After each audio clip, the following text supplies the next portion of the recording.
our chief Washington correspondent, Jonathan Karl, with us here at the desk today as we watch this live picture. And I always think, for folks at home, John, who might have become somewhat immune to all of these major developments involving Donald Trump through the years. And here we are following another live coverage, a helicopter shot, if you will, of a motorcade heading to a courthouse.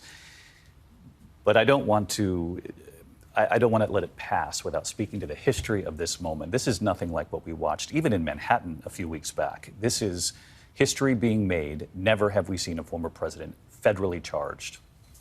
On one hand, you could say we haven't seen a former president of the United States indicted for about 8 weeks, given that he was indicted in Manhattan. My point precisely. But you are exactly right. This is different. The charges here are more serious.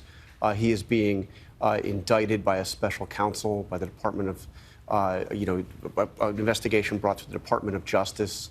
These are federal charges. These are serious charges that could lead to significant jail time if he were to be convicted. And it gets to the heart of his oath of office. You swear to defend the country against all enemies, foreign and domestic. And here we see that Donald Trump allegedly, as laid out in this indictment, how he treated some of the nation's most sensitive secrets. And reading through that indictment to see the way Jack Smith has described the nature of these classified documents. Obviously, David, we don't know exactly what they are because they are classified documents, but documents that are described as detailing the military capabilities of the United States and the military vulnerabilities of the United States and the capabilities and vulnerabilities of our allies.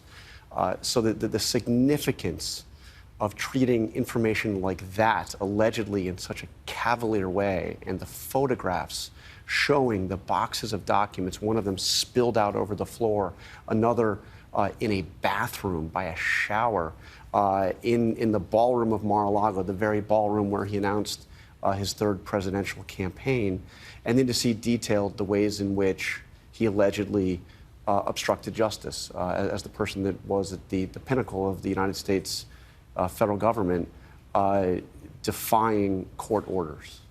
We're watching the motorcade now arrive at the federal courthouse. And John, something Jack Smith included in that indictment with everything else you just laid out was a reminder to the American people that this was a president who won in 2016 based on making an argument to the American people that he would enforce the laws that protected classified information from getting into the wrong hands, from being loosely held, from being disrespected, if you will. He included that quote that we have returned to in our reporting as well, but he included that in his indictment and for a purpose. Absolutely. And what you're hearing from a lot of the former president's allies, particularly in Congress, is this sense, well, Hillary Clinton had classified documents in her emails. James Comey famously outlined the fact that a handful of the emails that Hillary Clinton had classified markings, that Joe Biden had classified documents from his days as a U.S. Senator still in his possession. Mike Pence had classified documents.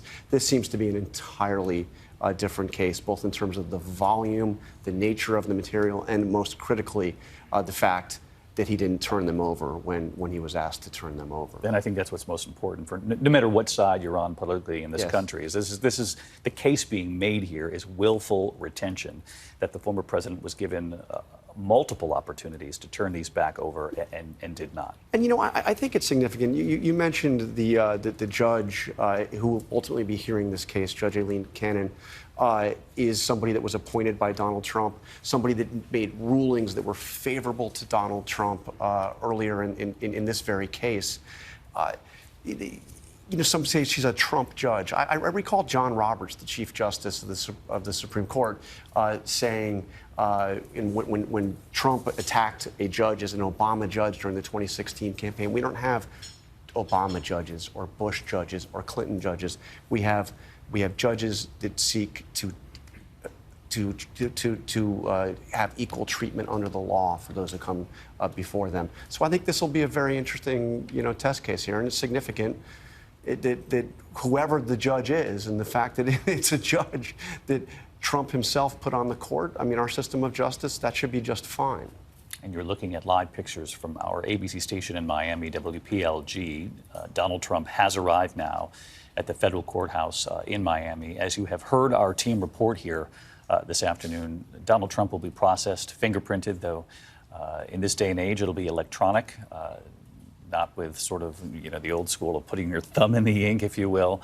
That'll be registered. No mugshot needed. Obviously, these were all part of conversations, negotiations between his legal team, his changing legal team, if you will, about what he would have to do. And obviously, one of, if not the most recognized man in the world, certainly in this moment. Hi, everyone. George Stephanopoulos here. Thanks for checking out the ABC News YouTube channel. If you'd like to get more videos, show highlights, and watch live event coverage, click on the right over here to subscribe to our channel. And don't forget to download the ABC News app for breaking news alerts. Thanks for watching.